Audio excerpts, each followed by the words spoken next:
On 18 June 1940, Charles de Gaulle stood alone. In a borrowed London studio, his hands trembling slightly.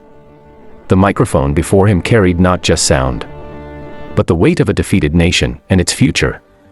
France had collapsed in weeks. Armies scattered, governments fled south, and civilians were abandoned. De Gaulle knew, on this date, that his words might sound hollow, or treasonous, or prophetic. As the red light flickered on, outside Britain prepared for invasion. Sirens tested, windows taped. Across the Channel, German boots echoed through Paris streets. Flags unfurled, and silence followed. In a small apartment near Montmartre, a railway clerk named Henri closed the shutters and turned the dial.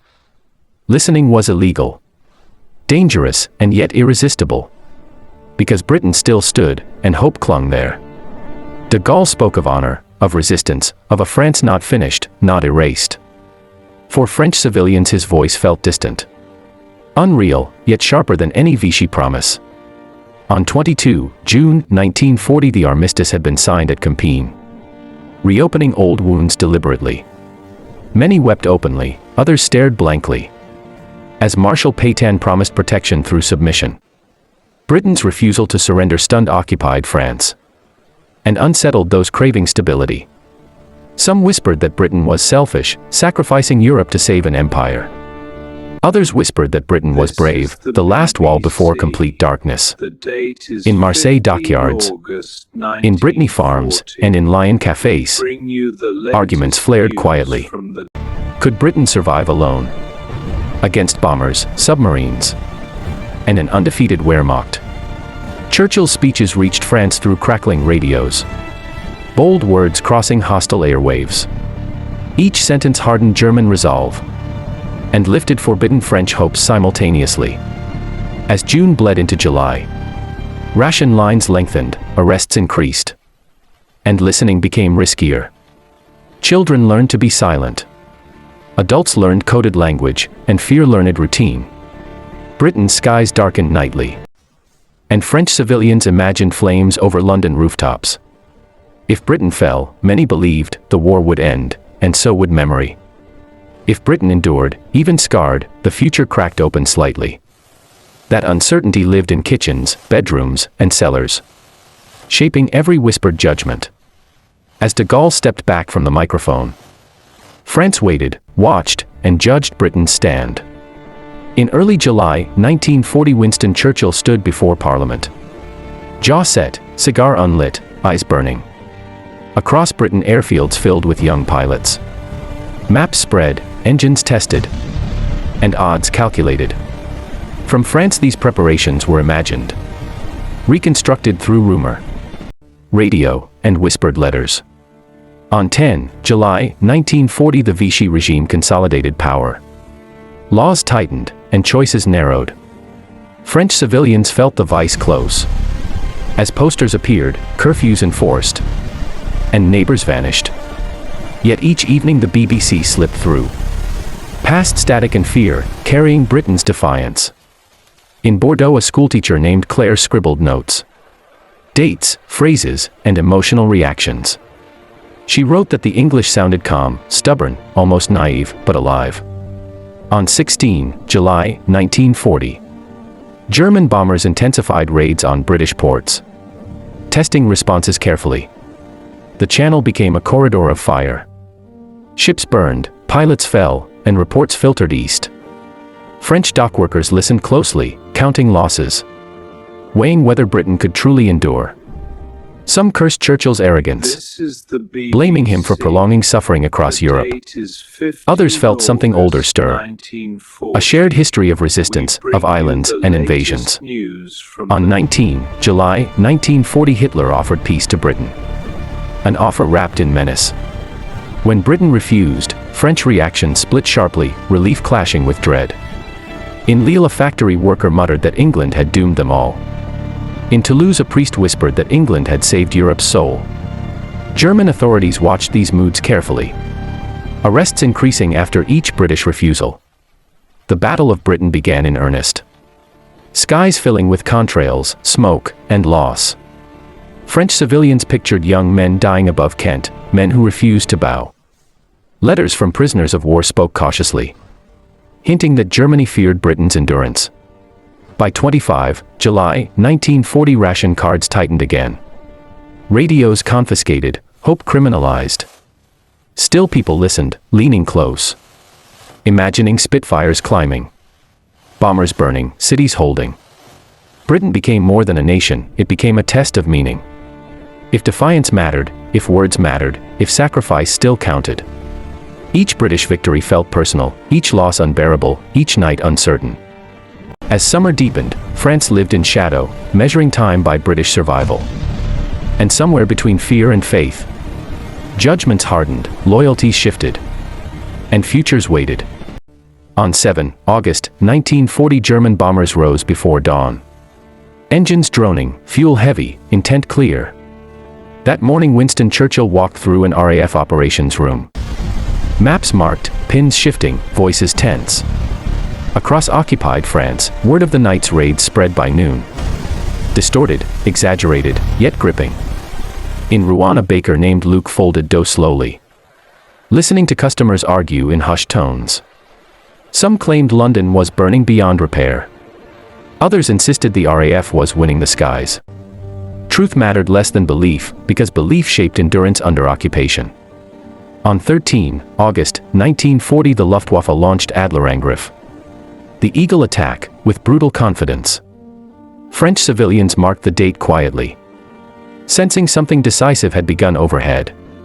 Every evening radios crackled with British casualty numbers. Airfields hit, pilots lost. Women crossed themselves, men clenched jaws, children sensed fear without names. German newspapers proclaimed imminent victory, promising Britain's collapse within weeks. Posters appeared in French towns mocking British resistance, predicting surrender. Yet British broadcasts persisted, stubborn, measured, refusing despair. In Nantes, a former naval officer whispered that England fought like a cornered animal. In Dijon, a shopkeeper replied that cornered animals still die. The Channel, once a border, now felt like a narrow lifeline. French fishermen spoke of wreckage floating, of parachutes drifting, of bodies unseen. Each story fed imagination, fear, and fragile hope. On 15 August 1940, Catholic France prayed publicly for peace, privately for endurance. Church bells rang, but hearts listened for aircraft. British cities absorbed blows, Coventry, Portsmouth, and London bracing nightly. French civilians imagined streets like their own, shattered but unbroken. Some began to admire British stoicism, others resented it deeply. Why should England fight on, when France paid the price of occupation? That question haunted conversations, dividing families and friendships. Yet in the silence after raids, something shifted subtly. Britain had not fallen, not yet, not easily. By late August, whispers changed tone, from certainty of defeat to wary respect. The island still stood, bleeding, burning, refusing to yield. And in France, beneath fear, a dangerous thought took root. Maybe resistance was possible. On 7 September 1940, the sky over London darkened early, smoke rising before sunset. That evening Winston Churchill stood on a rooftop, hands clasped, watching fires bloom across the city. The Blitz had begun in full, not as raids, but as nightly punishment meant to break will. In occupied France, news arrived fast. Through German bulletins, rumors, and forbidden broadcasts. In Amiens, a widow named Madeline listened in silence, counting explosions described from afar. She imagined London streets like her own. Families hiding, windows shattering. Courage tested. German authorities announced confidently that Britain would soon beg for terms. French civilians were told resistance was futile. History already decided, submission sensible. Yet the BBC spoke differently. Calm voices describing damage, resilience, and repair. On 15 September 1940, massive air battles erupted. Fighters twisting above London. French listeners sensed something decisive, a hinge moment suspended in smoke. Reports filtered through that German losses were heavy. RAF still flying, still fighting. In Strasbourg, a young student whispered that England refused to die. In contrast, a neighbor snapped back that England was dragging Europe into ruin. These arguments echoed nightly, mirroring fear more than logic. On 16 September 1940, Hitler postponed Operation Sea Lion. Invasion quietly deferred. The announcement never reached French papers clearly. But absence itself spoke volumes. Bombing continued, but invasion did not come, a silence louder than headlines. French civilians noticed the shift. German confidence less theatrical, patrols more tense. If Britain were truly collapsing, why the delay, why the caution? In cafés people lowered voices further, but eyes sparked with possibility. Britain's endurance became undeniable, no longer propaganda, but fact. Still resentment lingered, sharpened by hunger, arrests, and humiliation. Some French blamed Britain for prolonging suffering, for choosing pride over peace.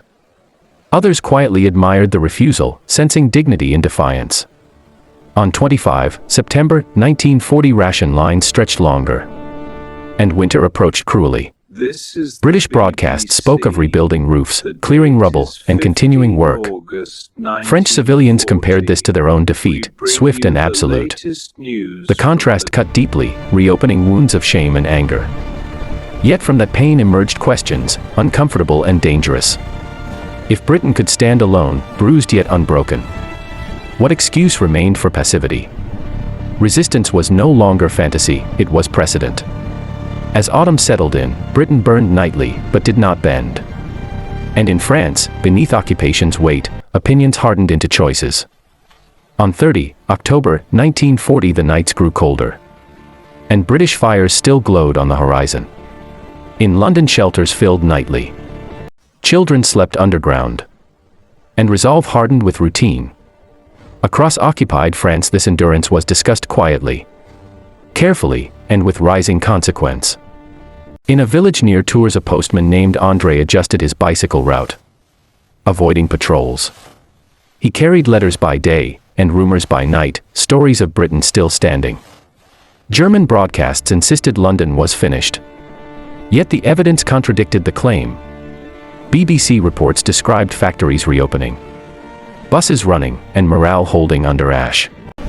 For French civilians this mattered deeply, because lies were easier to spot than truth. On 11 November 1940, students in Paris dared to protest. Wreaths laid, arrests swift. Many whispered that Britain's survival had emboldened this act, however briefly. Without Britain, such defiance felt unthinkable, suicidal, meaningless. Churchill's speeches crossed borders. Not as strategy, but as emotional ammunition. In Clermont-Ferrand, a young woman copied phrases by hand, hiding them beneath floorboards. She wrote that the English spoke of victory, not as boast, but as obligation. Winter tightened its grip, coal scarce, food thinner, patience exhausted. Resentment toward Britain resurfaced in darker moments, during hunger and cold. Why should England fight on, while France endured occupation's daily cruelty? The question was whispered angrily, often after curfew, often without answer. Yet even critics admitted something unsettling. Britain had not collapsed as promised. On 20 December 1940, German officials increased pressure. Raids and surveillance. They sensed shifting moods, quieter conversations, eyes that no longer lowered. French civilians measured time differently now. By British broadcasts, by survival reports. Each week Britain endured rewrote the psychological map of Europe. Britain became proof that Germany was not invincible, only relentless. In Nice, a retired officer murmured that history had cracked open again. That crack frightened some, inspired others, and demanded choices. As Christmas approached under occupation, churches filled cautiously, prayers layered with politics. People prayed for peace, but listened for Britain's voice afterward. Because peace without dignity felt hollow, and dignity suddenly felt possible.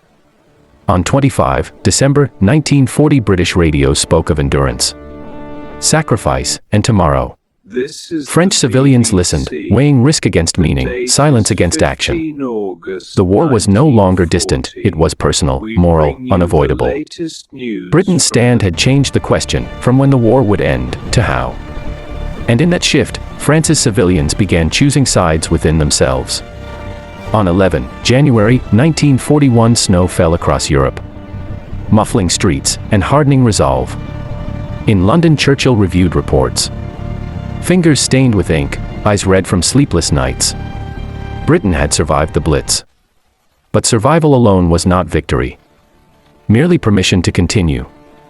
Across occupied France, winter sharpened every emotion. Hunger biting, hope thinning. Fear constant. In a farmhouse near Limoges, a mother named Jean rationed bread carefully. Counting days aloud. She listened nightly to British broadcasts. Volume low, window cracked. Heart racing.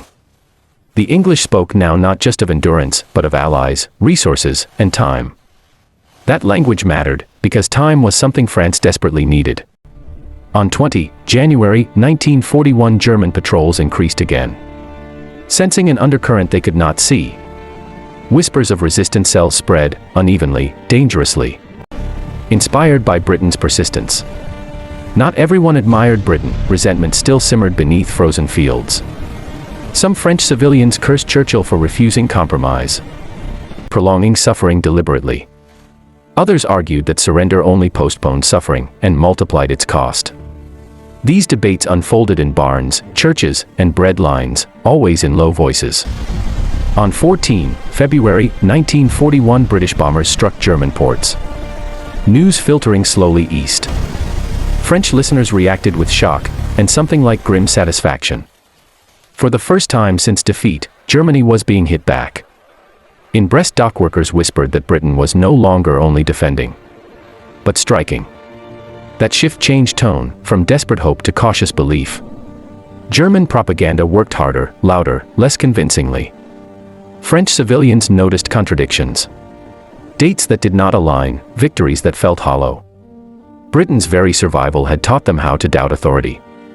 On 25 February 1941, ration reductions sparked anger in several towns. People asked openly if Britain could endure bombing. Why must France accept humiliation? Such questions were dangerous, but once asked, they spread. British broadcasts spoke of rebuilding Europe. Of liberation as a process, not fantasy. For many French civilians this sounded distant, unrealistic, almost cruel. Yet it planted a seed, slow, stubborn, and hard to uproot. Winter dragged on, and Britain did not collapse. Each week without surrender rewrote expectations, recalibrated fear. Children in France grew accustomed to war that did not end. Adults grew accustomed to listening, judging, and choosing quietly. Britain had become more than a nation holding out. It was now a reference point, a measure of courage, a provocation. By early spring, civilians sensed the war was widening, not closing. And Britain's stand, once questioned, now anchored countless private decisions. As snow melted, something else thawed beneath occupation's weight. A readiness, cautious and fragile, but real. On 22 June 1941, the news arrived quietly. Then exploded across Europe like thunder. Germany had invaded the Soviet Union, breaking its pact, opening a war without limits. In London, Churchill reacted immediately, calculating risk, opportunity, and moral alignment. In occupied France, civilians absorbed the announcement slowly, cautiously, sensing a shift. For months Britain had stood alone, now the board had changed dramatically. In a small town near Reims, a carpenter named Paul reread the date twice. He understood instinctively that Britain's endurance had made this moment possible. If Britain had fallen, there would be no Eastern Front, no second pressure.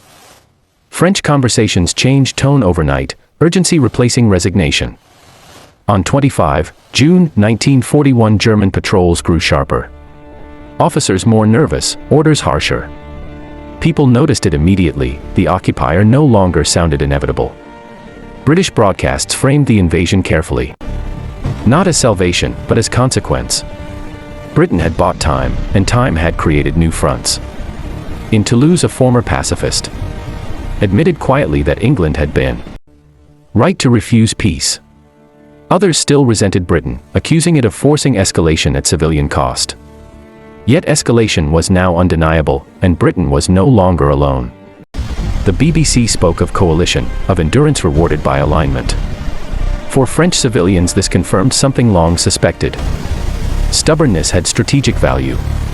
Resistance networks expanded unevenly, cautiously, inspired but terrified. British agents began appearing, rarely seen, more often rumored. In Brittany, fishermen whispered of strange landings, of coded phrases, of night signals. None of this felt possible a year earlier, when Britain's fall seemed certain. On 14 July 1941, Bastille Day passed under occupation. Muted, watched closely. Still, people marked it privately, candles lit, memories shared, resolve tested. They spoke of Britain now as partner, not observer. German propaganda responded with fury, warning of annihilation and chaos. But fear no longer worked as cleanly as before. Britain's survival had fractured the spell of inevitability.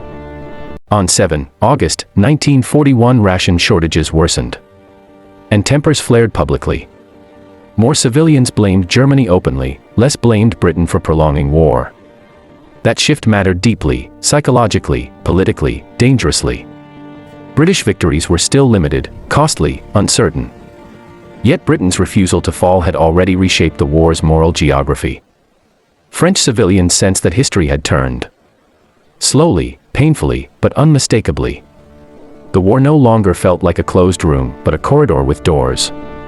Each new front widened possibility and increased risk. Britain's stand now meant consequences, commitments, and expectations. Liberation was no longer abstract, but conditional, demanding participation. As summer deepened, civilians faced harder choices than silence. To watch, to wait, or to act. On 8 November 1942, the news reached France like a suppressed gasp. Sudden and dangerous. Allied forces had landed in North Africa. American troops visible at last, the war widening fast. In London, Churchill allowed himself a rare pause. Knowing Britain's endurance had summoned allies. Across occupied France, civilians absorbed the reports cautiously, weighing truth against punishment. In Algiers and Casablanca, fighting raged, and its echo traveled north by rumor and radio. For French civilians, this was proof that Britain's stand had unlocked momentum. In a cellar in Orleans, a pharmacist named René whispered that the tide had finally shifted. German authorities reacted instantly, tightening control, fearing contagion of hope. On 11 November 1942, the unoccupied zone was invaded. Vichy's illusion shattered brutally. French civilians watched tanks roll south, realizing compromise had bought nothing lasting. Many connected this moment directly to Britain's refusal to fall in 1940. If Britain had yielded, there would be no Americans, no landings, no pressure. British broadcasts framed North Africa as beginning, not climax. That restraint impressed listeners, tired of false promises. Resistance groups expanded again, cautiously, painfully, absorbing new risks. In the Massif Central, a young courier memorized routes, dates, and faces. He believed Britain's patience had made his mission meaningful. On 25 December 1942, Christmas passed under heavier guard. Colder, but different. People spoke more openly, anger replacing despair. British aircraft were heard overhead more often, engines marking presence. French civilians measured time now by Allied progress, not German decrees. Yet resentment toward Britain did not vanish completely. Some accused London of sacrificing French cities to spare British ones. Bombing raids killed civilians, and grief sharpened blame. In Saint-Nazaire, mourners asked bitterly if endurance justified such cost. These questions mattered. And Britain's image remained complex, human, flawed. Still, Britain's refusal to surrender had created choices where none existed. On 3 February 1943, German defeats multiplied. Stalingrad shattered illusion. French civilians connected dots. Endurance led to attrition, attrition to collapse. British broadcasts spoke less of survival, more of preparation. That shift was felt deeply, almost physically. The war's center of gravity was moving back toward Europe. Resistance actions increased, sabotage, intelligence, quiet defiance. Each act carried deadly risk, but also context, a wider plan. Britain was no longer the last holdout, but the first to endure. That distinction mattered to French civilians judging the past. What once seemed stubborn pride now looked like historical necessity. By mid-1943, hope was no longer abstract, but conditional and costly. France had paid dearly, and would pay more. Yet Britain's stand had kept the future open long enough to matter. As whispers turned into plans, civilians understood something irreversible had begun. The war was returning to Europe, and neutrality within occupation was ending. On 6 June 1944, the world shifted in a single violent dawn, as Allied forces stormed Normandy beaches. In London, Churchill watched news arriving slowly. Maps marked with pins, faces taut with hope and fear. For 4 long years Britain had endured, alone, against odds that seemed insurmountable. Across occupied France, civilians listened, watched, and wept quietly. Understanding history was moving beneath their feet. In Bayeux, a schoolteacher named Marguerite hid in her attic. Radio close, tears drying on cheeks. The sound of distant explosions carried across fields, mingling with rumor, courage, and disbelief. French civilians who had listened to the BBC for years now recognized the payoff of patience and endurance. Every broadcast carried both instruction and moral weight: follow cautiously, resist quietly, survive deliberately. On 15 June 1944, the Allies pushed inland. Paratroopers scattered across Normandy, fighting tenaciously. In Rouen, a carpenter whispered to his neighbor that Britain had kept hope alive through fire and night.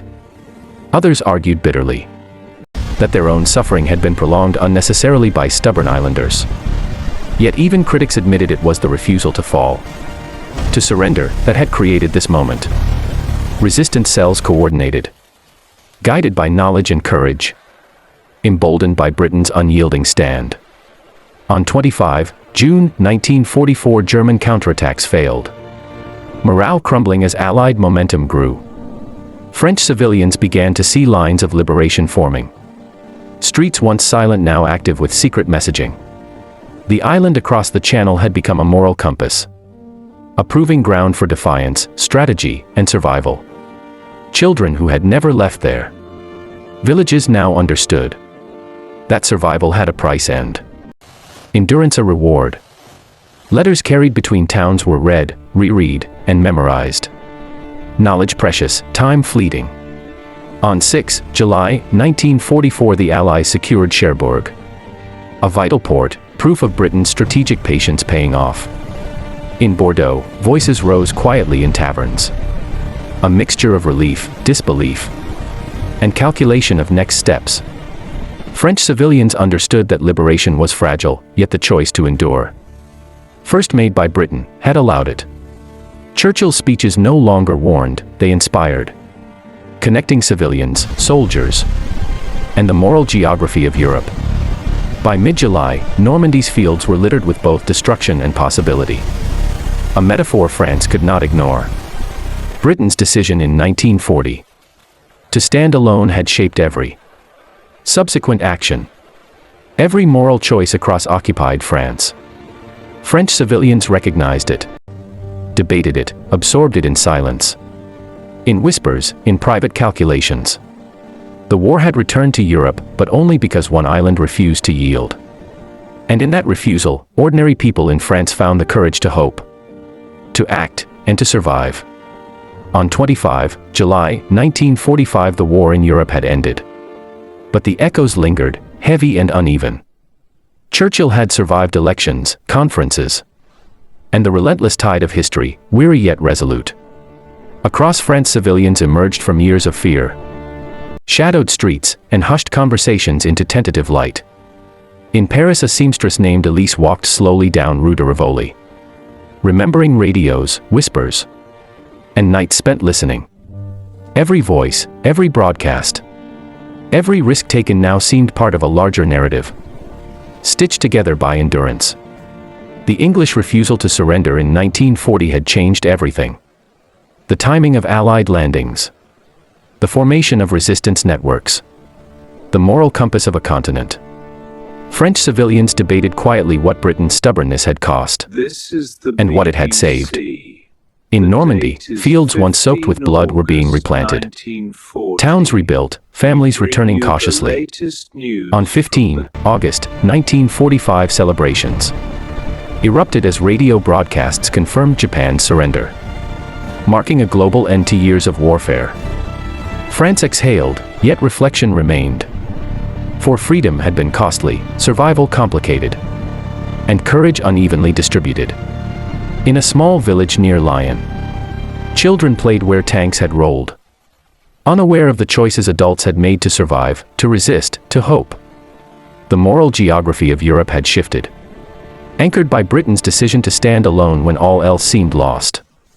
Historians would later debate strategy, politics, and alliances.